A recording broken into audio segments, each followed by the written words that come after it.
We are working out for the next 365 days in a row. So many of us struggle to make positive changes in our lives, and I tend to give up too. We can't stick to our goals. You see, we've done this challenge at least 10 times, reaching 200 plus days at least twice. I was hoping to get myself into breakdancing shape because I always wanted to breakdance. And failure was crushing. And sometimes when you fail a lot, you give up. And in my case, you give up on your dreams for good. I made excuses instead. But now, even if I give up, or I sleep in, or I stop, we're just going to start over again. We will become stronger. So what follows are my workouts and thoughts each day. Every day, we can decide to make good choices. So don't give up on yourself. Hello, workout every day, day number 23, and today I actually felt, I'm gonna dare say it, pretty good for once. I normally don't say that, but phew, today was definitely different, and it's just because I went into things with a bit of a different mindset, and that mindset was just like, you know what, this might not be perfect, but we're just gonna go and we're just gonna send it, and that's it. That's it. A little bit more positivity in my day and in my workout, and I actually felt good about this workout. And by no means is this is the toughest workout I've ever done. So yeah, guys, I was super stressed, but I went into this with good spirits, ended it with good spirits, and that just feels nice. Just a bit of positivity in the day. But yeah, guys, we got ourselves doing some plyo push-ups today. Normally, whenever I do plyos or explosive stuff, I break it up and I do it in like a circuit style, and I go exercise after exercise after exercise.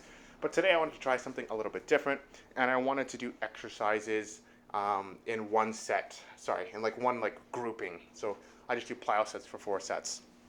And in between my rests for the plyos, I just decided to do some very, very slow, moderate, kind of low walks. And yeah, you can see me there adjusting my timer. No high knees, nothing too crazy. Um, One thing that I've been super afraid of, and this is something that might not change for a while, is just overdoing it on intensity. I think that there's a point where you're doing way too much and my body gets way too tight. I'm already very inflexible, and I know I can push hard. It's not really like I can kill myself in the gym, and just constantly look for that increase in challenge and difficulty, and that's fun. But how inflexible I am for the amount of flexibility work I'm doing, is not going to work out well for me. So until I become more focused and dedicated to staying staying flexible, I won't be doing anything too much too frequently. Like if I have one session of doing some kind of plyometrics in the week, I wouldn't upgrade that to two anytime soon. If I have like a sprint or something, only once a week, as an example. And that also goes for doing a lot of movements that are in the same range or same plane that would get me super tight in a particular body part, i.e., maybe I'm doing a lot of squat and deadlift. Maybe I don't want to do other leg movements that might exacerbate that area, make it extremely tight. You know what I mean? So that is something that I am very mindful of at the moment. Also, take note that as soon as I finish my sets, I'm actually drop setting into doing knee plyos as well, because I figure why not just get that extra work done. Next movement that we do is hops, right? So I keep my legs fairly close, about hip width apart or slightly closer. And I'm just hopping and then trying to practice landing. It's a pretty standard movement for me nowadays. I'll have it on plyometric days.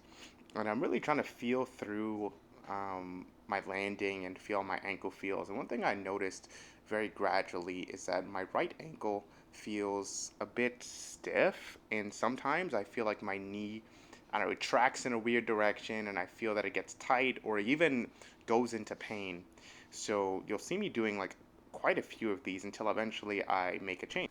If there's a movement I don't want to underestimate, guys, it's jumping or hopping or just I'm so paranoid about having a bad landing. So I will do whatever preparation necessary. So anyways, after feeling my ankle felt weird for a while, I ended up doing something that helped me with the pain, which was doing some knee over toe kind of stretch here, dynamic movements. I ended up doing them for, I think, like, what, 2 to 3 sets per leg. And after I finished doing this, I felt a reduction in pain, and I felt like when I was able to do my hops, I was a lot more stable instead of the kind of painful feeling I was beginning to get. I was also playing around with things like my distance with, and also like how I was landing, a bunch of things like rotating my legs out, kind of feeling for where I'm getting the most amount of pain. And yeah, it was kind of just a fun process to figure out what the heck is going on. I'm pretty sure I should just open up my anatomy book, instead of being so lazy. But trial trial by fire is the most fun way for me to do this, I suppose. So next up, we have ourselves doing a very, very, very low walk. Again, working a bit of that knee over toe in this position. And I'm being very, very slow and stable. You can see me hyper focused, guys. I am locked in on this movement. And with each step, I'm trying to make sure I'm balanced. I'm trying to make sure that my legs aren't touching the ground. So if anything, I'm just barely hovering. And yeah, stepping through here. Now, if you don't have solid knees, this is going to feel very painful. Would not recommend unless you've been doing, lunge or squat variations for a while, or if you're decently flexible, because this will make you feel things. And I've been doing them for quite some time. It's one of my go-to movements to do on any day where I'm working on, mobility drills, or I'm doing plyometrics. And I found that it's made me very, very stable in that low position, which again, I need for breakdancing. So this, I would say, has led to me gradually being able to do partial pistol squats, which I was never able to do before. And yeah, I take a little bit of a nap. Now, I'd say the most fun movement I got to do today was this kind of like elevated pike walk that makes me look like some kind of monster out of the ring. So much fun, actually, working on my balance, getting my hamstrings flat. It might be a little bit hard to see because I don't have the camera angle, but my feet are actually flat as I'm walking through. As I'm pressing my feet down, I'm focused on dorsiflexion, which is essentially me flexing the foot upwards. And yeah, just having a good time, trying to get myself more and more in an arch with each set that I've done of this. And I wish I had more time to work out today. I would have done way more. And I'm hoping that this translates into some handstand strength and flexibility. Not only will I have to be able to do handstands easily, I'm also going to be able to do handstand push-ups with time, and walking push-ups, walking handstand push, like all kinds of like weird handstand variations. But this is a step in the right direction. And like I talked about in one of the previous videos, I need to focus in my training. And the reality is I probably should not be lifting as much weights as I am, and that's going to have to change at some point. I'm just lifting them now because it's convenient, and it'll help me build a little bit of baseline strength for at least maybe a month or two. But eventually I'm probably going to be almost exclusively body weight only, with the exception of a few movements. The very last movement of the day was Palloff press. Now, I love this movement, especially using it with a cable machine at the gym. I'd much prefer that. But I know next time I'm going into the gym, actually, am I going to do them? I might actually just end up doing them at the gym again already, but I'm pretty sure I'm doing a core circuit when I hit the gym.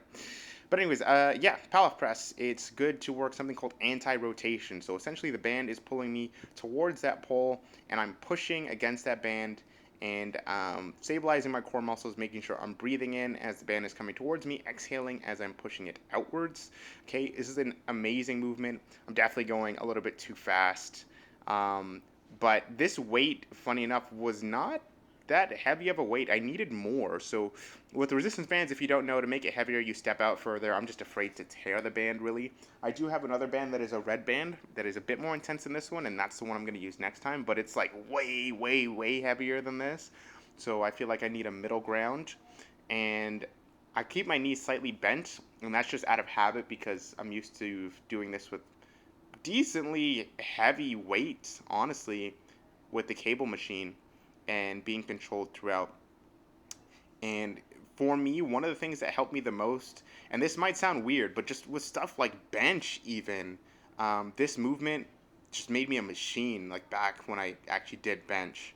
So highly recommend if you've never tried Palloff press, never learned it, you can learn this version of it, without rotation or with rotation. You may have seen like different versions of chops and stuff like that. Having some form of rotation, anti-rotation stuff in your routine for building your core, I think, is an amazing idea overall. Just for functionality. I know that term is beaten to death. Anyway, that is pretty much it. I do a couple more sets, and have a good day. Take care. See you in the next video. Peace.